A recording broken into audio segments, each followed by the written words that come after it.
اعوذ باللہ من الشیطان الرجیم بسم اللہ الرحمن الرحیم۔ السلام علیکم، میں پی ڈاکٹر امتیاز حسین وڑائچ ایڈوکیٹ آپ سے مخاطب ہوں۔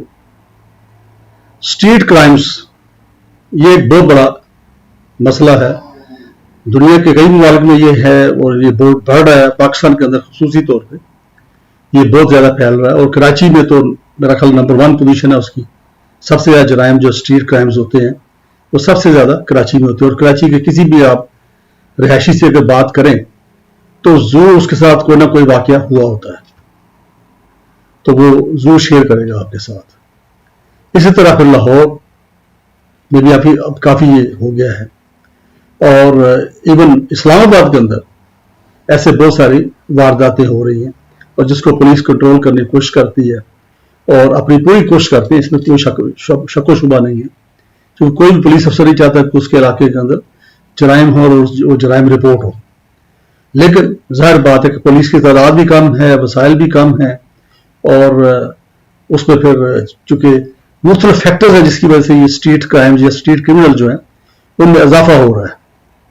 اس میں عام طور پہ زیادہ ینگسٹر لوگ ہیں، ان میں سے موسٹلی ینگسٹر وہ لوگ ہیں جو یا تو بے روزگار ہیں، اس میں پڑھے لکھے بھی ہوتے ہیں بعض کا، اب ان کے پاس روزگار نہیں ہوتا، غریب کلاس سے وہ بلونگ کرتے ہیں یا لوئر مڈل کلاس سے بلونگ کرتے ہیں، تو وہ ایک اب واردات جسٹ فار فن دوستوں کے ساتھ مل کے کر لیتے ہیں، اور پھر اس کا ان کو چسکا پڑ جاتا ہے کہ اس کے اندر ان کو ظاہر بات ہے کہ بغیر محنت کے تھوڑا سا رسک انوالو ہوتا ہے، تو وہ ویپن شیپن کا کہیں سے ارینج کر لیتے ہیں اور وہ یہ کام شروع کر دیتے ہیں۔ اور جب ایک دو بار وارداتیں کر کے ان کے پاس ٹھیک ٹھاک پیسے آ جاتے ہیں، ان کا خرچہ مرچہ چلنا شروع ہو جاتا ہے، تو وہ پھر اس کو باقاعدہ ایک پروفیشن بنا لیتے ہیں۔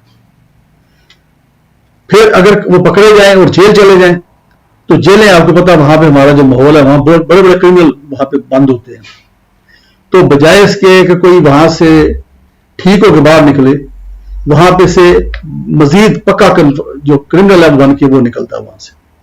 اس کا پھر یہ نقصان ہوتا ہے کہ وہ پھر سمجھ لیں کہ کہہ لیں کہ انٹر ڈسٹرکٹ جو گینگز ہیں کرمنلز کے، ان کے ساتھ وہ وابستہ ہو جاتا ہے، کیونکہ جیل کے اندر اس کو ہر طرح کے ہر ضلع کے لوگ ملتے ہیں، تو اس میں بلکہ دوسرے صوبوں سے ملتے ہیں۔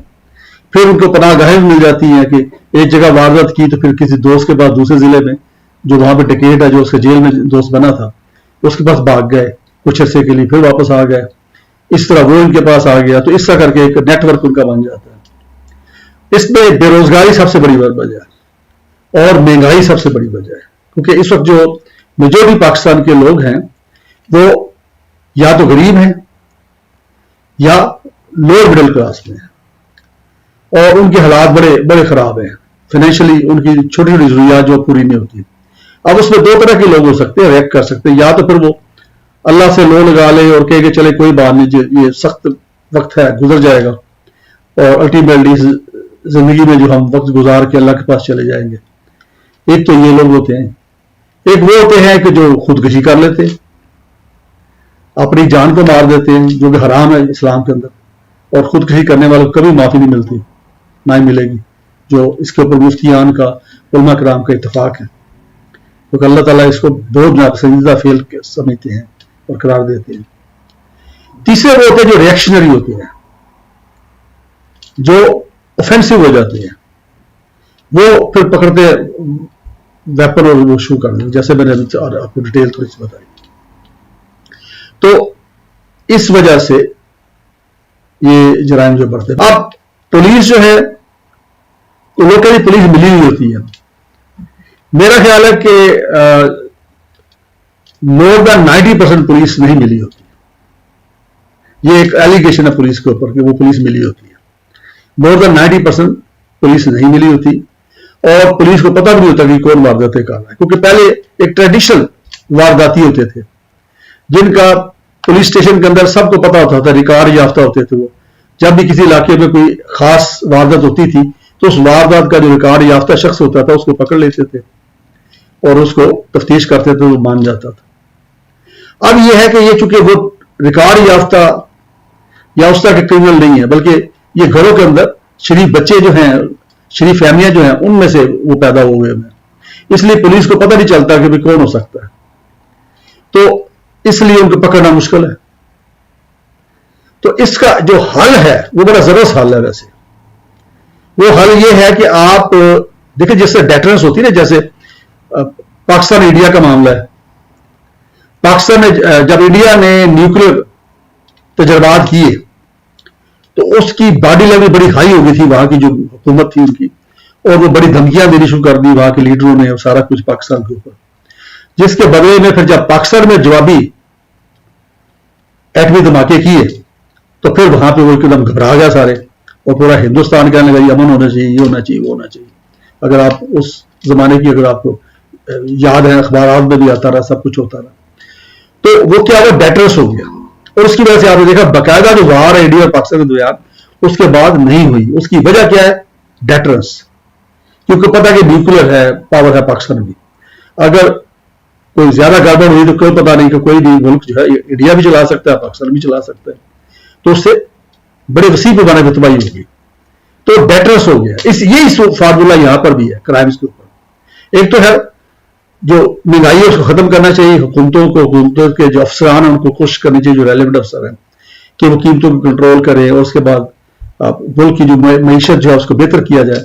اس پہ جو ٹیکس دینے والے ہیں ان کو ٹیکس دینا چاہیے اس طرح کر کے، تاکہ ملک کے جو وسائل ہیں وہ بڑھے. اور یہاں پہ اس کا پھر امپیکٹ جو ہے وہ یہ ہوگا کہ مہنگائی کم ہوگی. جب مہنگائی کم ہوگی تو پھر ظاہر بات ہے کہ وہ لوگوں کی روزمرہ کی جو ضروریات پوری ہوں گی. اور اس میں نے بتایا کہ جو مجبوراً اس سائڈ پہ آ جاتے ہیں کسی کے بہکار میں آ کے، تو وہ نہیں آئیں گے. ایک تو یہ سٹیپس ہیں جو کہ میجرز لینے چاہیے. اور اس کے ساتھ ساتھ جو اگلا سٹیپ جو بتانے لگا، جو بالکل 100% میرے خیال کے مطابق، میں بھی آئی ایم رانگ میری، لیکن میری اسیسمنٹ یہ ہے کہ ڈیٹرنس جس طرح کا ملکوں کے درمیان ڈیٹرنس ہوتا ہے، اسی طرح کرمنلز کے ساتھ بھی ڈیٹرنس ہونا چاہیے. اگر کرمنل کو یہ پتا ہو کہ اس گھر کے اندر ویپن ہے اور وہ اگر وہاں جائے گا تو آگے سے ویپن وہ استعمال کر سکتے ہیں اور اس کی جان کو خطرہ ہو سکتا ہے، تو کرمنل سب سے بزدل ہوتا ہے. یہ ذہن میں رکھیے گا، کرمنل سے زیادہ بزدل کوئی بھی نہیں ہوتا. اس کو جہاں ڈر ہوتا ہے وہ کبھی نہیں جاتا اس جگہ پہ، تو وہ پھر اس گھر کا رخ نہیں کرتے. اور آپ نے دیکھا پرانے زمانے میں ایک رواج ہوتا تھا کہ لوگ جن کے گھر میں اسلحہ ہوتا تھا تو وہ باقاعدہ چھت پہ کھڑے ہو کے یا کہ تھوڑا بہت شو کرتے تھے، اسلحہ اپنا دکھاتے تھے تاکہ پتہ چل جائے کہ یہاں اسلحہ ہے. اس گھر میں پھر نہ کوئی ڈاکہ پڑتا تھا نہ کوئی چور آتا تھا، تو وہ سیفٹی ہوتی تھی اس کی. یہی فارمولہ ہے جو اس کا حل ہے. حکومت پاکستان کو چاہیے کہ وہ یا تو اسلحہ لائسنس جو ہے اس کو بڑا آسان کر دے، اس کی فیسیں بہت کم کر دے کہ ہر بندہ افورڈ کر سکے، یا پھر اس کو بالکل ہی آسان کر دے. سادہ سا ایک طریقہ ہو کہ آپ جو عام ڈیلر ہے، جو بھی ویپن بیچنے والا جو ٹریڈر ہے، جو سرکاری طور پہ ہوتے ہیں لائسنس یافتہ، ان کے پاس کوئی بھی پاکستانی شہری جائے، اپنا شناختی کارڈ دکھائے اصل اور ساتھ کاپی دے، ساتھ وہاں پہ کوئی فارم رکھا ہو، فارم فل کر دے جس پہ کوئی ڈیٹیل ہو اس کی، اور وہ ڈیٹیل جو ہے وہ اس کے پاس ہو، اور اس کے ساتھ کچھ فیس ہو جو نامنل سی فیس ہو، وہ وہاں پہ اس کو دے، وہ اس کو اسلحہ دے دے اس کی قیمت لے کے. اب وہ جو فیس ہوگی وہ گورنمنٹ کی فیس ہونی چاہیے تاکہ گورنمنٹ کو اس سے کچھ آمدن بھی ہو نا، لیکن تھوڑی ہونی چاہیے تاکہ ہر بندہ افورڈ کر سکے. اس سے یہ ہوگا کہ وہ جو فیس ہے جو اسلحے کا ڈیلر ہے وہ گورنمنٹ کے خزانے میں جمع کرا دے گا.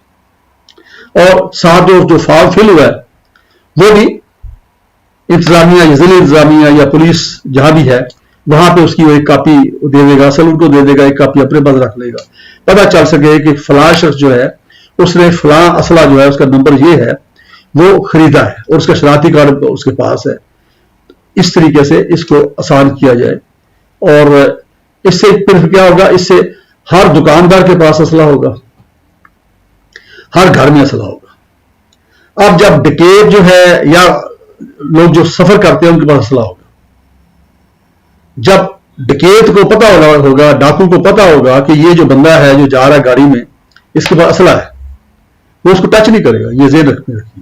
لائسنس ایشو کیے ہوئے ہیں اور لوگوں نے اسلحہ لیا ہوا ہے، اور پھر پابندی لگا دیتے ہیں کہ جی اسلحہ آپ کیری کر کے نہیں جائیں گے، آپ یعنی گاڑی میں رکھ کے آپ اسلحہ نہیں جائیں گے، یعنی گھر میں کہیں صندوق میں کہیں چھپا کے الماری میں رکھ چھوڑے بس اور خود لیتے پھریں.